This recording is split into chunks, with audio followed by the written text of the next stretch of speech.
Hey everyone, I hope you guys had a great day on the charts. I hope you were profitable. Today, in my opinion, was one of the best days I've seen in a while, in the sense that there was lots of opportunities to jump in and to catch something today. And in addition, we're moving into my favorite time of the year, as I've mentioned previously. So don't be a Scrooge. Just hang with me over the next couple of days, couple of weeks, as I post these Christmas and holiday graphics and elements on the screen. All right, I'm just gonna have a little fun, mix it up, do something different. And so, like I said, don't be giving me a bah humbug or anything like that. Just roll with me, enjoy it, and I'll throw something on different each day. So for those of you who are new to following me, I primarily trade the fractal model, and I do so because it makes the most sense to me logically, in the sense that there is a swing point that is defined, there is that reversal that potentially is there, and there's other confluences that I'll use that I'll talk about in just a few minutes. But to me, I think it just makes the most sense, again, to me personally. I know other people trade inverse fair value gaps, other people trade breakers. Whatever works for you, stick with it. I mean, that's great. I'm just telling you, me personally, this is what I am using primarily. And I'm also using it primarily with the addition of the higher time frame fair value gaps. If you guys also follow T-Trades, I haven't heard him say this before. I'm not saying he hasn't, but I just hadn't heard it. But his candle 2 closure video that he did recently, I heard him say this phrase, and it was spot on, and I was just like, man, that's exactly how I trade and have been trading right there. So I snagged a piece of the audio from that clip, so I just want to play it now, because I'm going to jump on what he said and go over this trade today, and then how I trade in general. So here we go from the man himself.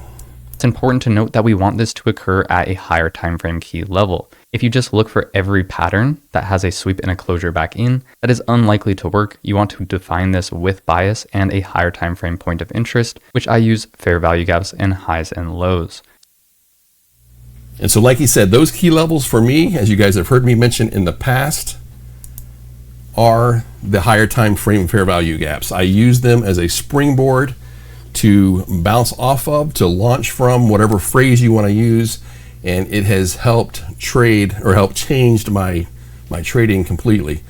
Let me jump back to the 11:30 time frame here. I want to show you this, because this was, even though we had this huge drop, we get this reversal that happened here, and then it just took off from there again. I mean, today was just phenomenal.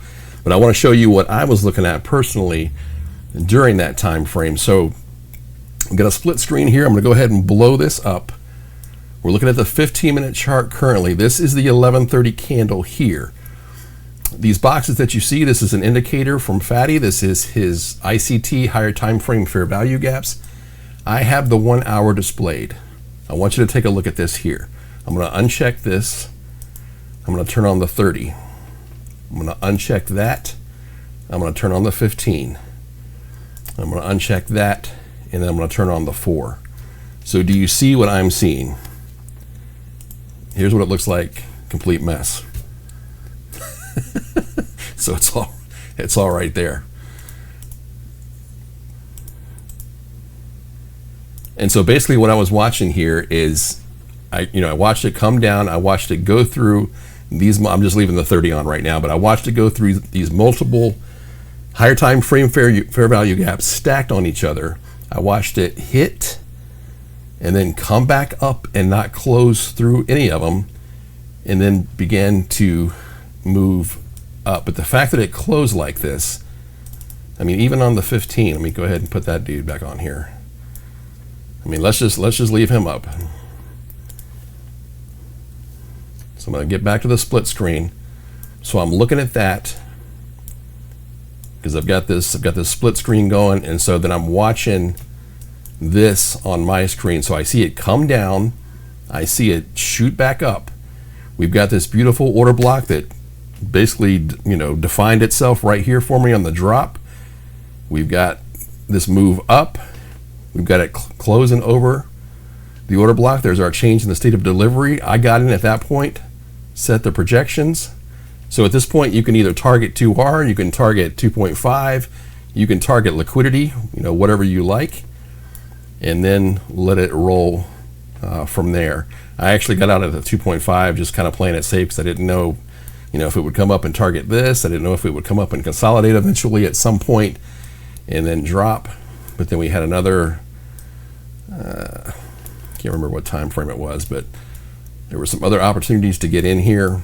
But you had the one, you had the opening, you had the drop, and then you had this reversal again. I mean, today was just phenomenal. But my point is, with the fractal model, I just don't trade every sweep, as he said. There has to be some confluence with the trades that I take, and you guys have seen my videos enough to know now that I am watching these higher time frame fair value gaps. It has changed my trading completely. Again, it's just me. I'm just describing the way that I trade, but it has changed things for me big time. All of us are down here on the one, well, not all of us, but many of us are down here on the 1 minute, the 2 minute, the 3 minute, the 5 minute for entries, and that's great. But I really think you've got to be able to, see where these higher time frame fair value gaps are, see what's ahead, see what you might run into, and then see if you're going to close through them or reject and bounce off of them, and then take off with that reversal possibly. And then if that's happening, if you think you're going to get that reversal, is that swing point created? Is the change in the state of delivery created? And can you jump off that and go? So again, that is the way that I trade, guys. Just sharing with you how I see things. And then of course I also have this indicator that I'm watching here, 15 to 30, and then the hour. And of course it will change as I change time frames. Just a little bit slower because I'm running 3 of them here, but it will change to the 30, the hour, the 4 hour, and that way I'm watching this. The chart is clean because I've turned off the fair value gap indicator on this side, but I keep it on here so I can see what I'm going to be possibly coming up against, what's coming down the road. And then I've showed in the past, I will sometimes have just the 1 hour, the 15 on. Sometimes I've just got the 30 and the 1 hour on. It does get a little messy with multiple ones on. So I'm trying to keep this clean as well. Where's my thing at? And so I'm just gonna go ahead and put the hour back on here. And so anyway, just wanted to stress, if you're trading the fractal model, you just can't jump in on every sweep. There has to be some kind of additional confluence there. And like I said, for me, it is the higher time frame fair value gaps. So I hope this has helped, guys. It's changed my trading completely. And I will continue to post throughout this month here and go over the trades that I've taken. So you guys have a great rest of your evening. I'm in, it's almost 4:20 right now here on the East Coast. And you guys have a great rest of the day. All right, I'll catch you guys in the next video. Have a good one.